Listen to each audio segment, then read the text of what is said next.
Before Blackwater Harbor became a polished tourist district lined with seafood restaurants and neon boardwalk lights, it was a place nobody entered willingly. A century ago, it was a rotting maze of warehouses, salt-eaten piers, and fog so thick it seemed alive. Sailors swore the water smelled like rusted metal and old secrets. Police avoided the district unless they traveled in groups. And beneath the fog, ruling everything from smuggling routes to shipping companies, was the most ruthless crime dynasty the coast had ever seen, the Marrow Clan. The Marrows were not a family by blood, but by brutality. Their leader, Declan Marrow, had arrived at Blackwater decades earlier as a starving runaway. Within 10 years he controlled the docks with a grip stronger than any government official. He kept no ledgers, trusted no lawyers, and never spoke threats out loud. His rule was based on fear so deep that men disappeared for simply whispering his name too confidently. Kellen's eyes were always cold, like he'd already measured the weight of every person he met and decided how easily they could be thrown into the sea. At the center of this criminal empire was a warehouse known as Pier 11, its windows boarded, its interior filled with smuggled liquor, stolen guns, and in some darker cases, people who never saw daylight again.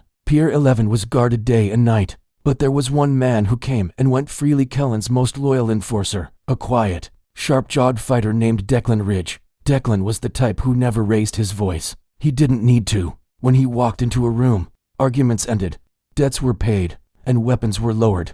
People said he could kill a man with a single punch. Others said he already had. But Declan carried a secret that would eventually shatter the Marrow Clan from the inside. Years earlier, before he became Kellen's enforcer, Declan's little brother, Nolan, had vanished. Police said he ran away. Declan knew better. Nolan had been kidnapped as labor in one of the smuggling tunnels beneath the docks, and all evidence pointed back to the Marrows themselves. Declan joined the clan not out of loyalty, but to find out what happened to his brother. For years he served Kellen, all the while searching through hidden rooms, whispering to workers, tracking missing persons, studying pier schedules. He learned which boats arrived on moonless nights, and which shipments never made it onto official logs. He learned about the tunnels beneath Pier 11, dark, winding passages carved through old sewer lines, used to move illegal cargo, and somewhere in those tunnels, Declan believed, was the truth about Nolan. But Declan had to be careful. Declan Marrow trusted no one. Even a wrong look could get a man buried beneath the pier. So Declan built a reputation as Kellen's fiercest protector. Meanwhile, he quietly gathered names, locations, and testimonies from terrified workers who whispered stories about boys forced to unload crates, locked in chambers beneath the waves, never seen again. Everything changed the night a storm rolled over Blackwater. Rain hammered the wooden planks like gunfire. Fog swallowed every street lamp, and a drunken dockworker stumbled into the tavern, claiming he'd seen ghosts, thin figures with pale faces wandering near the tunnel entrances. Most laughed it off, but Declan felt a coldness inside him.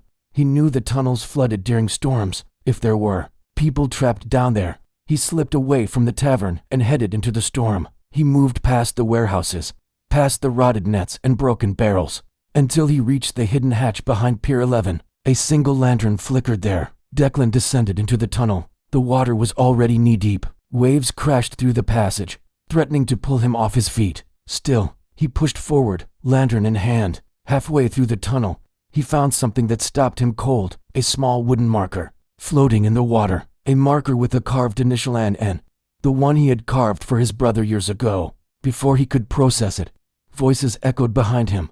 Declan Marrow's men flooded into the tunnel, weapons drawn. They surrounded him on the narrow walkway. Declan himself stood at the center, coat dripping, eyes colder than the water. "You shouldn't be down here," Declan said. Declan realized in that moment the truth. Declan had always known what happened to Nolan. He had probably ordered it. Declan had been walking beside his brother's killer for years. Declan pretended confusion. Declan wasn't fooled. "Don't insult me," he growled. "You've been digging too long. You think I don't see it." The tunnel trembled. The rising tide roared. Declan knew he wouldn't leave the tunnel alive unless he acted first. He blew out his lantern. Darkness swallowed everyone. Gunshots erupted. Men shouted. Water surged violently as if the ocean itself wanted to drag them under. Declan moved like a shadow, slamming one man into the wall, kicking another into the floodwater. He fought toward the deeper end of the tunnel, where the passage opened into an old storage chamber. That was when he saw its rusty cages, half underwater, filled with bones, children's bones. And in the center, rusty shackles stamped with initials. One set read, NR. Declan fell to his knees, the final piece of his soul shattered. Behind him, Kellen's voice echoed through the chamber. You see now, this place was built long before you, before your brother, before anyone. It's how things stay quiet, how business stays alive. Declan stood slowly, and for the first time, Kellen Marrow felt fear. Declan launched himself forward. The fight was brutal to monsters forged by violence, crashing through rising tides and rotting beams. They slammed into cages, into concrete, into the swirling black water. The chamber shook as lightning cracked overhead. In the final moment, with the tunnel collapsing, Declan dragged Kellen toward the edge of a deep sinkhole, one of the pits where children had once been thrown. Kellen clawed wildly. If I die, this whole empire dies with me. That's the point, Declan whispered, and shoved him in.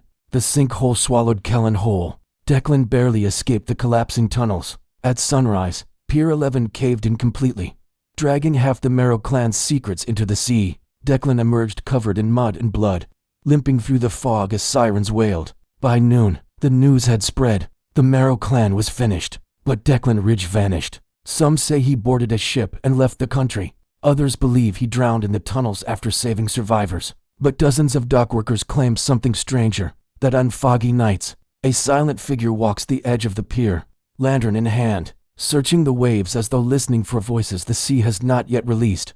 They call him the Ghost of Blackwater, and they say he will return whenever another name needs to be written into the dark history of the docks.